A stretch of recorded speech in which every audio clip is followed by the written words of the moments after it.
식물 유전자를 변형시킨 GMO의 안전성을 놓고 찬반 양론이 거셉니다.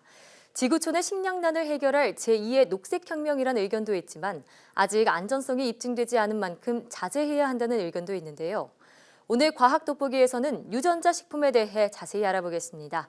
최낙원 식품공학자와 함께합니다. 어서 오세요. 네, 안녕하십니까. 네, 자 GMO 식품이 우리 시장에 도입이 된 지 30년이 넘었는데 아직도 찬반 양론이 거셉니다. 자, 지금은 소비자의 알 권리 충족을 위해서 완전 표시제 도입까지 얘기가 나오고 있는데요. 현재 우리나라 GMO 식품을 어떻게 표시하고 있나요? 사실은 우리나라만큼 강력하게 표시된 나라가 드물거든요. 예. 그러니까 우리나라가 어떤 사람들은 우리나라 GMO 표시가 너무 약하고 무용지물처럼 말하는데요. 실제로는 우리나라는 EU에 의해서 두 번째로 GMO를 표시할 정도로 굉장히 앞서 했고요. 예. EU 다음으로 강력한 시스템을 갖고 있습니다. 네.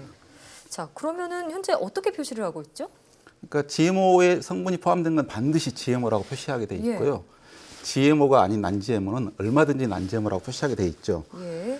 근데 사람들은 이제 그 예외 규정 때문에 네. 우리가 너무 이제 무시된 것처럼 이렇게 말하고 있습니다. 아, 뭐 3% 이하는 GMO 표시를 안 하는 그런 부분 말씀하시는 그렇죠. 건가요? 난GMO.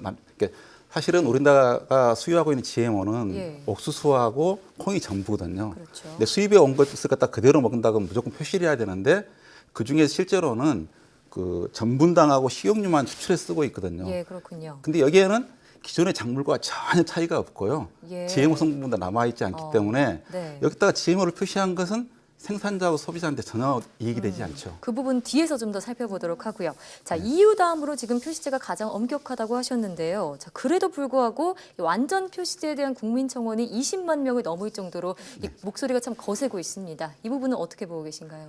그러니까 좀 사람들이 일단은 GMO를 불안하다고 생각하니까 그리고 우리나라에서 GMO 표시가 너무 미약하다고 하니까 자꾸 표시를 더 해달라고 하는데요. 예. 그 표시도 자체가 당연히 GMO 성분이 들어있고 그렇다면 표시를 해야 되는 게 맞는데 예. 우리나라는 실제로 우리가 소비하고 있는 건 GMO 성분이 전혀 안 들어있거든요. 근데 그거에 대해 자꾸 오해하면서 불안감을 부추기고 있는 거라서 별로 바람직하지 않은 것 같습니다. 네, 자 불안감을 부추기고 있는 것이다라고 말씀을 해주셨는데 물론 이 소비자가 걱정하는 부분이 GMO 표시 제도가 미비한 이런 부분도 있지만 우리나라가 GMO 수입에서 최상위권 국가라고 하죠. 일단 뭐 수입량은 세계 1위고요. 사료용 같은 경우에는 세계 2위다라고 알려져 있는데 그럼 우리가 그만큼 GMO 식품을 많이 섭취하고 있는 건가요? 그 사실은 우리나라는 그 1인당 소비량으로 좀 많은 편인데요. 예. 물론 전체 소비량은 많지는 않겠죠. 그리고 실제로 가장 많이 생산하고 소비하는 나라는 미국입니다. 미국이군요. 네, 우리 최초로 GMO를 개발해서 우리보다 2배 이상을 넣고 있고요. 예. 우리나라는 이제 수입한 것 중에서 전분당과 식용유를 뽑아 쓰고 있지만 예. 미국에서는 통째로 쓰기도 합니다. 아, 식품 자체를요? 그렇죠. 예. 그러면서도 아직까지 표시를 전혀 하지 않았어요. 예. 그러니까 우리나라보다 압도적으로 많이 먹고 있고 그것의 대부분을 자기 나라가 소비하고 있기 때문에 가장 많이 소비하는 나라는 미국이지 우리나라가 아닌데 더군다나 우리는 그 중에서 전분당과 식용유를 뽑아왔기 때문에 전혀 먹고 있지 않는데 과장해서 위험을 과장하고 있습니다. 네, 그러니까 우리나라는 식품 그 자체를 먹고 있지는 않다라는 말씀을 네. 해주셨고요. 또 이런 불안감도 있는 것 같습니다. 아무래도 GMO가 인간이 인위적으로 유전자를 조작한 식품이잖아요. 나온 지도 30년밖에 되지 않았기 때문에 이게 나중에 먹게 됐을 때 먼 미래에 어떤 탈이 날지 모른다 이런 우려가 있거든요. 여기에 대해서는 어떻게 보시나요?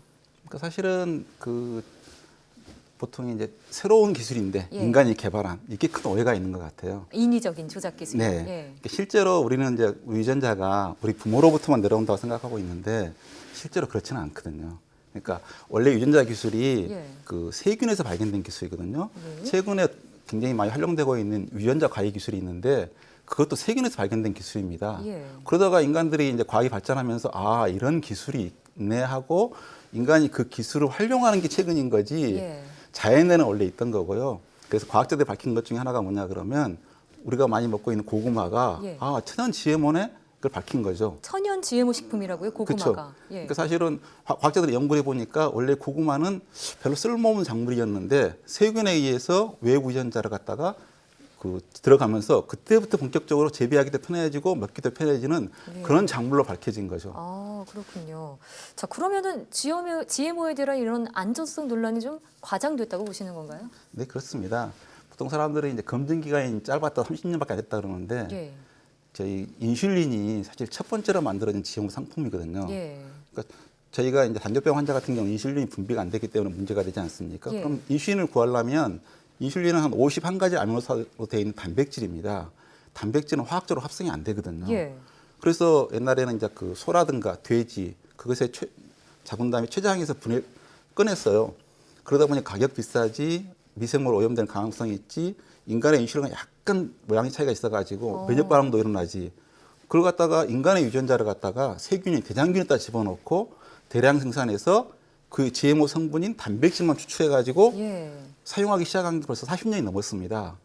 근데 우리 GMO 작물을 하면은 GMO가 다 유전자가 변형될 거 생각하지만 실제로 추가된 유전자는 10ppm에 불과하거든요. 정말 작은 양입니다. 예. 근데 그것에 비해서 인슐린 같은 경우는 그보다 10만 배 이상 많은 유전자 GMO 상품을 직접 먹지도 않고 혈관에 집어넣기 때문에 만약 유전자 기술이 위험하다면 정말 인슐린이 위험해야 될 텐데 실제로는 그 돼지나 소에서 꺼내 쓰는 것보다 훨씬 안전하다고 예. 입증이 돼 있거든요. 자, 그러니까 이 당뇨병 환자에게 꼭 필요한 인슐린 역시도 GMO다. 최초의 GMO 상품입니다. 예, GMO 상품이다라는 말씀을 해주셨습니다. 네. 자, 그런데 최근에 또 GMO 감자 수입 여부를 놓고 안전성 논란이 좀 뜨겁습니다. 제가 알아본 바에 의하면 정부가 올해 2월에 이 수입 여부를 확정하기로 했는데 논란이 커지니까 지금 무기한 연기했다고 하고 있는데요. 그만큼 고민이 깊어지고 있는 상황인 것 같습니다. 또 최근에 이 GMO 감자가 좀 개발한 사람이 폭로를 했죠. 위험성에 대한 폭로를 하면서 이 논란이 더더욱 부추기고 있는데 여기에 대해서는 어떻게 보고 계신가요? GMO 감자 같은 경우는 좀 그동안의 작물 같은 경우는 그 생산자 편의, 예. 재배자 편의에서 생산성을 높이는 연구였는데요. 얘 같은 경우 사실 안전성을 높이는 연구였거든요. 예. 저희가 이제 감자 같은 경우에 거기에 이제 아스파라긴이라는 아미노산이 있고 환원당이 있으면 120도 이상의 고온에서 가열하면 얘가 아크릴아미드라고 하는 발암성 의식 물질이 생깁니다. 발암 물질이 나온다고요? 그렇죠. 네. 그래서 이걸 저감하기 위해서 굉장히 많이 노력했는데 대기업은 어느 정도 저감화를 완전히 이뤘습니다. 예. 근데 조그마한 가게에서 그 방식대로 따르기는 힘들거든요. 예. 그래서 아예 감자 품종 자체에서 그 꼭 필요하지 않으니까 아스파라긴과 환원당이 별로 그렇게 자유롭게 남아 있는 게 원하지 않으니까 유전자 기술에서 그 양을 낮춰버렸으니까 예. 튀기더라도 훨씬 안전한 감자가 된 거죠. 아. 근데 이제 GMO를 걱정하는 사람은 예. 야 그래도 무조건 GMO니까 위험하다 나쁘다. 이렇게 반대한다. 근데 당국에서도 그걸 설득할 자신이 없으니까 예. 자꾸 이제 지연되는 쪽으로 하고 있는 거죠. 그렇군요. 그러니까 이론적으로는 발암 물질을 낮추는 방향으로 네. 개량을 한 품종이다라는 말씀을 해주셨습니다. 네. 자, 그래도 이 GMO에 대한 안전성 논란은 끊이질 않을 것 같은데요. 앞으로 어떤 방식으로 나갈 거라고 보시나요? 이제 문제가 되는 게 사실 예. 이제 우리는 그동안에 GMO를 하나도 안 먹었어요, 사실은. 예. GMO 농작물은 들어왔지만 GMO와 전혀 관계가 없는 똑같은 것만 먹었고. 그러니까 식품 자체를 먹지는 그렇죠, 않은 거죠. 그렇죠. 그런데도 논란이 심했고 감자 같은 경우는 이제 막 들어오려고 그러는데 처음으로 먹게 됐는데 예. 아예 이제 들어오지도 못하게 막고 있는 입장이고요. 예. 근데 이렇게 끝났으면 좋은데 유전자 가해 기술이 나오면서 사실 유전자 기술은 지금부터 본격적으로 사용될 가능성이 높거든요. 예. 작물이 폭발적으로 증가할 수도 있고.